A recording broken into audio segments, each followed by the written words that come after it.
போன மாசம் ஆடு வாங்க காசு வாங்கிட்டு போனியே, ஆடு எங்கயா? என்னைய முழிக்கிற? சந்தைக்கு போய் ஒரு ஆடு வாங்கினமா, அந்த ஆட்டை வித்து ஒரு மாட்டை வாங்கினேன். மாட்டை ஒரு மாமரத்துல கட்டி வச்சு பாலை கறந்தேன். மாடு எட்டி உதைச்சுது. மாமரம் உடைஞ்சு போச்சு, மாடு ஓடி போச்சு. கறந்த பாலை கொண்டு போய் ஒரு பாட்டிட்ட வித்தேன். பாட்டி ஒரு சொம்ப கொடுத்துச்சு. சொம்ப கொண்டு போய் கிணத்துல போட்டேன். கிணறு தண்ணி கொடுத்துச்சு. தண்ணிய கொண்டு போய் செடிக்கு ஊத்துனேன். செடி பூவை கொடுத்துச்சு. பூவை கொண்டு போய் பிள்ளையாரு தலையில வச்சேன். பிள்ளையாரு ஒரு தேங்காவை கொடுத்தாரு. தேங்காயை உடைக்க கல் எடுக்க போனேன்.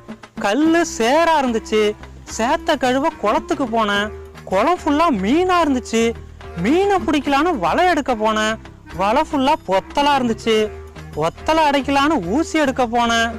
கடைசியில அந்த ஊசியும் தேங்காயும் உருண்டோடி போச்சுமா. ஏ அப்பா, வாயால வடை சுடுறவனை பார்த்திருக்கேன். இவன் ஒரு